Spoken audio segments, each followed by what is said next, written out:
how do you try to get those people to follow through on these great ideas that you're sharing that it's ultimately going to help them sell more? Well, just keep reminding them. Okay. On, if we have an underperforming rep, we'll do a weekly meeting, and I'll ask for verifiable results on what we talked about the prior week. Okay. And some are better than others. And the people who want to be coachable, want coaching, those are the people that we give a second chance to. Now, it sounds to me, as you said, Dave, you're sharing with them the solution. And I'm wondering if you're almost giving them a little too much. In other words, what if there's a different way to do this? What if there's another way to get a little more buy-in from them? Are you getting their solid commitment to actually follow through with these ideas, or are they just looking at you, shaking their head and saying, hey, Dave, that's a really cool idea? Well, there certainly could be some of that. There's some of that. I don't have all the answers. Okay. There could be more than one right answer. You sure can. And if they have a better way of doing things, I'm certainly open for them to try it. If it works, great. I'll implement it to everybody else. Right. But if it doesn't, we're going to have to come back and do it kind of the standard way. But it seems like it goes on again, and then you'll talk to them and share that same philosophy again, and then they won't follow through. So what if we turn that around a little bit? What if we built in a little more accountability with your people so that you're not the one who's doing all the work?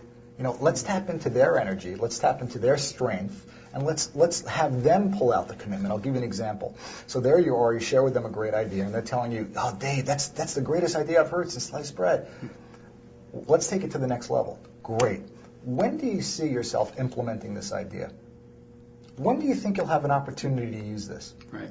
See, now all of a sudden you're getting them to commit to you, not just that's great idea, Dave, but, oh, well, you know what? I'm going to be making some cold calls next week. I'll try it then. Or, I do have this meeting and presentation I have next week. That's an idea I can use then. See, now at least you have something to sink your teeth in, and now you have something to follow up with, not just 2 weeks later and say, oh, by the way, did you have a chance to use it? They're giving you the when, the where, the why.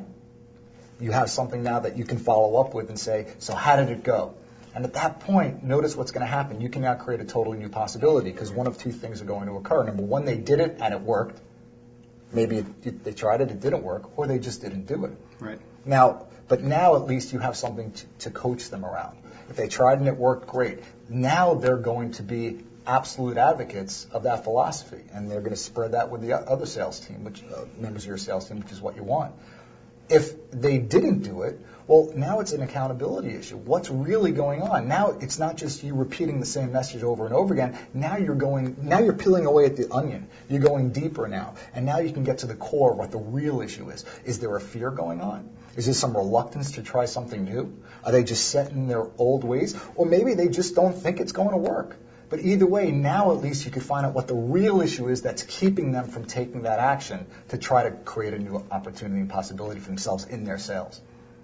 You think that might be something that might benefit you in terms of working with your sales team? Yeah, I think we need to tighten up the time frames a little bit. Okay. And if they choose to change, that should be immediate. They Yes. the next day, get on the phone first thing in the morning and try it out. Yeah.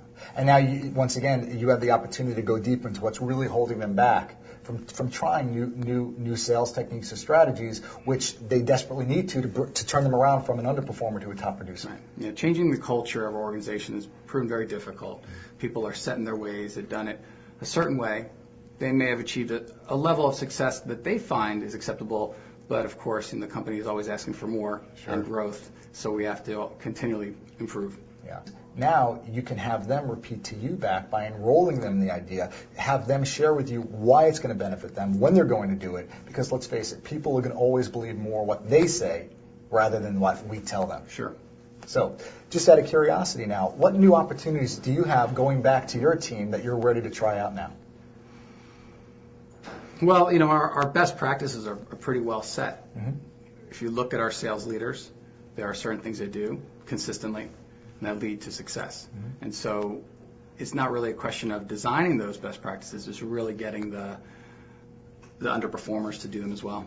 Okay, and now, like you said before, just tightening up that area of accountability so that they can really be fully accountable for what they're telling you they need to do. Great. Well, thanks for your time today, Dave. My pleasure.